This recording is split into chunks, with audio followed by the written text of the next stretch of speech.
Put God first. Put God first in everything you do. Everything that you think you see in me, everything that I've accomplished, everything that you think I have, and I have a few things, everything that I have is by the grace of God. Understand that. It's a gift. I was sitting in my mother's beauty parlor, and I'm looking in the mirror, and I see behind me this woman under the dryer. And every time I looked up, she was looking at me, just looking me in the eye. And I didn't know who she was, and I said, she said, somebody give me a pen, give me a pencil. I have a prophecy. March 27, 1975, she said, boy, you are going to travel the world and speak to millions of people. Now, mind you, I was flunked out of college. I'm thinking about joining the army. I didn't know what I was going to do, and she's telling me I'm going to travel the world and speak to millions of people. Well, I have traveled the world, and I have spoke to millions of people.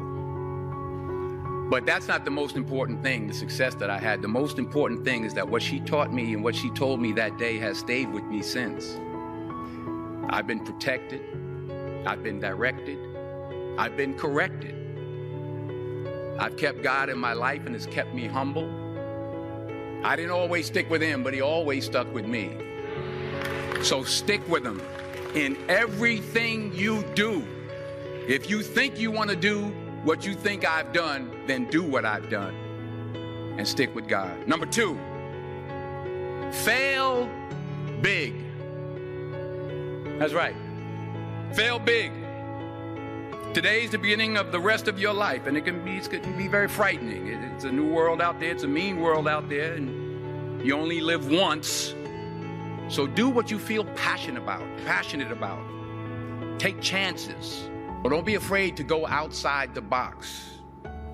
Don't be afraid to think outside the box. Don't be afraid to fail big, to dream big. But remember, dreams without goals are just dreams, and they ultimately fuel disappointment. So have dreams, but have goals. And understand that to achieve these goals, you must apply discipline and consistency. In order to achieve your goals, you must apply discipline, which you have already done, and consistency every day, not just on Tuesday and miss a few days. You have to work at it every day. You have to plan every day. You've heard the saying, we don't plan to fail, we fail to plan. Hard work works. Working really hard is what successful people do. Remember that. Just because you're doing a lot more doesn't mean you're getting a lot more done. Don't confuse movement with progress. My mother told me, she said, yeah, because you can run in place all the time and never get anywhere. So continue to strive, continue to have goals, continue to progress. You'll never see a U-Haul behind a hearse. I'll say it again. You'll never see a U-Haul behind a hearse. I don't care how much money you make, you can't take it with you. And it's not how much you have. It's what you do with what you have.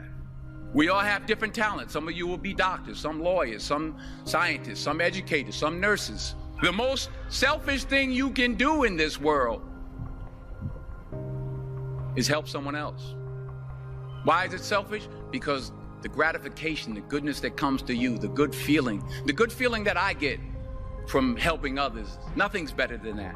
Nothing's better than that. Not jewelry, not big house I have, not the cars, but it's the joy. That's where the joy is, in helping others. That's where the success is, in helping others.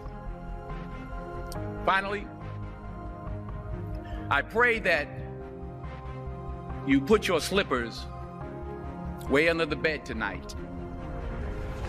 so that when you wake up in the morning, you have to get on your knees to reach them. And while you're down there, say thank you for grace. Thank you for mercy. Thank you for understanding. Thank you for wisdom. Thank you for parents. Thank you for love. Thank you for kindness. Thank you for humility. Thank you for peace. Thank you for prosperity. Say thank you in advance for what's already yours. It's how I live my life. That's why I am, one of the reasons why I am today. Say thank you in advance for what is already yours. True desire in the heart for anything good is God's proof to you, sent beforehand to indicate that it's yours already.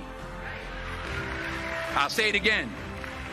True desire in the heart, that itch that you have, whatever it is you want to do, that thing that you want to do to help others and to grow and to make money, that desire, that itch, that's God's proof to you, sent beforehand already to indicate that it's yours. And anything you want good, you can have. So claim it. Work hard to get it. When you get it, reach back. Pull someone else up. Each one, teach one. Don't just aspire to make a living. Aspire to make a difference.